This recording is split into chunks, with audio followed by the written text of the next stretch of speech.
The Marvelous Land of Oz by L. Frank Baum. Preface and Author's Notes.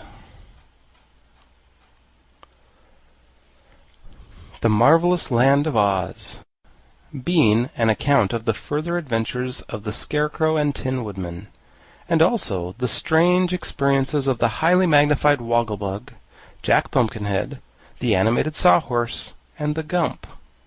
The story being a sequel to The Wizard of Oz by L. Frank Baum, author of Father Goose, his book, The Wizard of Oz, The Magical Monarch of Mo, The Enchanted Isle of Yew, The Life and Adventures of Santa Claus, Dot and Tot of Merryland, etc., etc.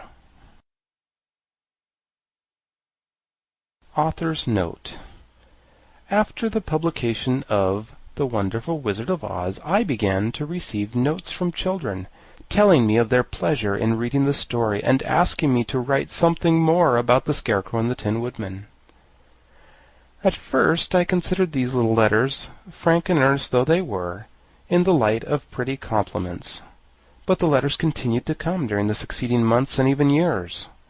Finally I promised one little girl, who made a long journey to see me and prefer her request, and she is a Dorothy, by the way, that when 1,000 little girls had written me 1,000 little letters asking for the Scarecrow and the Tin Woodman, I would write the book.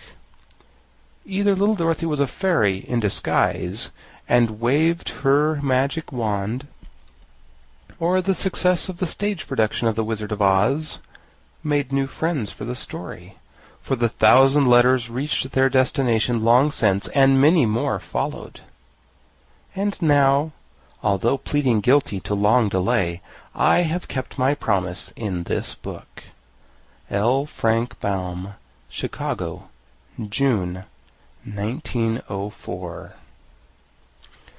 To those excellent good fellows and comedians, David C. Montgomery and Frank A. Stone, whose clever personations of the Tin Woodman and the Scarecrow have delighted thousands of children throughout the land, this book is gratefully dedicated by the author. End. Preface and Author's Note. The Marvelous Land of Oz by L. Frank Baum.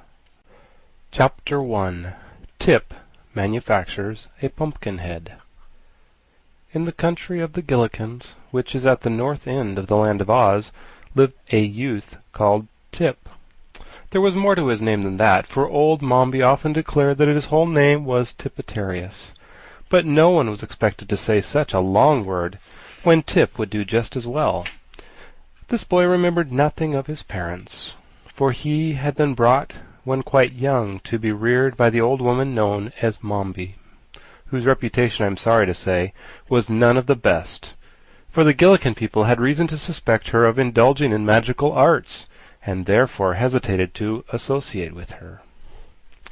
Mombi was not exactly a witch, because the good witch who ruled that part of the Land of Oz had forbidden any other witch to exist in her dominions, so Tip's guardian, however much she might aspire to working magic, realized that it was unlawful to be more than a sorceress, or, at most, a wizardess. Tip was made to carry wood from the forest, that the old woman might boil her pot. He also worked in the cornfields, hoeing and husking, and he fed the pigs and milked the 4-horned cow that was Mombi's especial pride. But you must not suppose he worked all the time, for he felt that would be bad for him.